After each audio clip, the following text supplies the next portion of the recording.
السلام علیکم ورحمۃ اللہ وبرکاتہ۔ محترم ناظرین، استقبال ہے آپ کا ہمارے یوٹیوب چینل الہین اسلامی ٹیوب پر۔ ناظرین اکرام، ایشیا کا عظیم دینی ادارہ ام المدارس دارالعلوم دیوبند اور ترکی کی خلافت کا دارالعلوم دیوبند سے کتنا گہرا رشتہ اور کیا تعلق ہے، استاد حدیث دارالعلوم دیوبند حضرت مولانا سلمان صاحب بجنوری نقشبندی دامت برکاتہم کی زبانی آپ حضرات سماعت فرمائیں گے۔ جی ہاں ناظرین اکرام، جب ترکی کی خلافت عثمانیہ کو ختم کیا جا رہا تھا ظالموں کے ذریعے سے، تو دارالعلوم دیوبند نے اس کے لیے کیا کیا خدمات دی، پھر جس کی خدمات کو خوش ہو کر ترکی نے وہ لباس، وہ کپڑا جو اللہ کے نبی صلی اللہ علیہ وسلم کے لباس سے 3 سال تک ٹچ ہو کر رہا، یعنی اس کے ساتھ مس ہوا تھا، وہ کپڑا ترکی نے دارالعلوم دیوبند کو تحفے میں عنایت فرمایا۔ بہرحال یہ ساری تفصیلات آپ اس آڈیو میں سنیے۔ علماء دیوبند سے جو تعلق ہے وہ حضرت نانوتوی رحمۃ اللہ علیہ کے زمانے ہی سے ترکی خلافت کے دور میں شروع ہو گیا تھا، اور اس زمانے میں حضرت اقدس نانوتوی رحمۃ اللہ علیہ نے سلطان عبدالحمید خان کے سلسلے میں ایک قصیدہ بھی تحریر فرمایا تھا عربی زبان میں، اور ترکی حکومت میں دارالعلوم کی گویا شہرت یا دارالعلوم کی اہمیت کا اندازہ اس سے لگا سکتے ہیں کہ دارالعلوم کے قیام کے صرف 10-12 سال کے اندر ہی کی بات ہے کہ ترکی سے ایک رسالہ، سرکاری رسالہ الجوائب کے نام سے نکلنا شروع ہوا، تو وہ دارالعلوم میں آنے لگا۔ اسی طرح وہاں کے ایک عالم محمد احمد آفندی نے حدیث پر ایک کتاب لکھی جس کا نام میں اس وقت بھولتا ہوں، اس کے 4 نسخے انہوں نے تیار کرائے،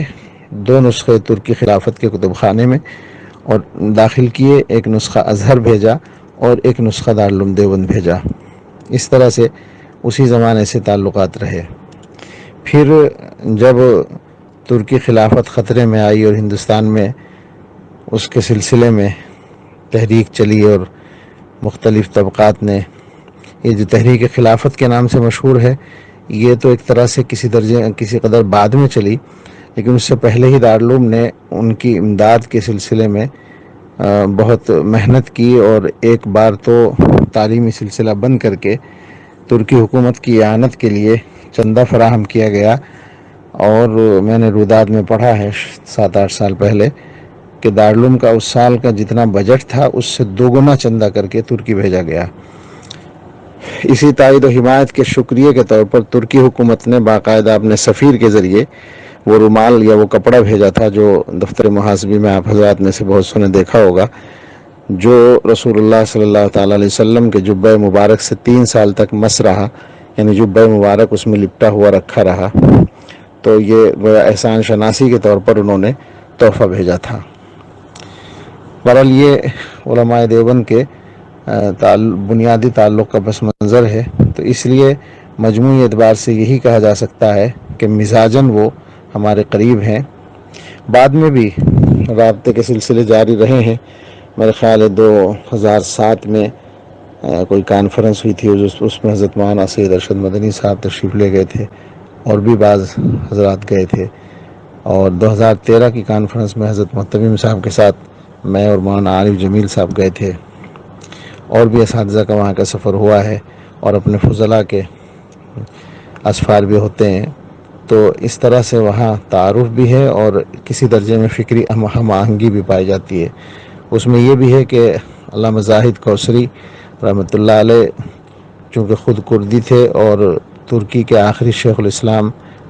شیخ مصطفیٰ محمود صبری رحمۃ اللہ علیہ کے وکیل تھے، سیکریٹری تھے، اور وہ بلند پایہ حنفی عالم بھی تھے اور علماء دیوبند سے پوری طرح واقف اور ان کے قدردان بھی تھے، اس لیے بھی علماء دیوبند کے علمی اور دینی کاموں سے ترکی کے لوگ خوب واقف ہیں، تو اس اعتبار سے ان کو ہمارے سے زیادہ قریب کہا جا سکتا ہے۔ یہ صورتحال ہے وہاں کی۔ رجب طیب اردگان جو ہیں، یہ بھی گویا اسی تصوف کے سلسلے سے تعلق رکھنے والی ایک مشہور شخصیت شیخ نورسی رحمۃ اللہ علیہ کے تربیت یافتہ طبقے کے تربیت یافتہ ہیں۔ نجم الدین اربکان ان کے استاذ تھے، اور وہی ذہن ان کو ملا ہے جس سے کام لے رہے ہیں۔ اللہ تعالیٰ ان کو بھی اور تمام ہی مسلم حکمرانوں کو اپنی مرضیات کے مطابق کام کرنے کی توفیق عطا فرمائے۔ تو ناظرین اکرام، آپ حضرات نے ساری تفصیلات سنی حضرت مولانا سلمان بجنوری صاحب دامت برکاتہم کی زبانی۔ بہرحال آپ حضرات اس سارے معاملے کو کس طرح سے دیکھتے ہیں ضرور ہمیں کمنٹ کر کے بتائیں۔ ویڈیو کو لائک کریں، زیادہ سے زیادہ شیئر کریں، چینل کو سبسکرائب فرما کر بیل آئیکن پر کلک کر کے آل پر کلک کر دیں۔ جزاک اللہ، والسلام علیکم ورحمۃ اللہ وبرکاتہ۔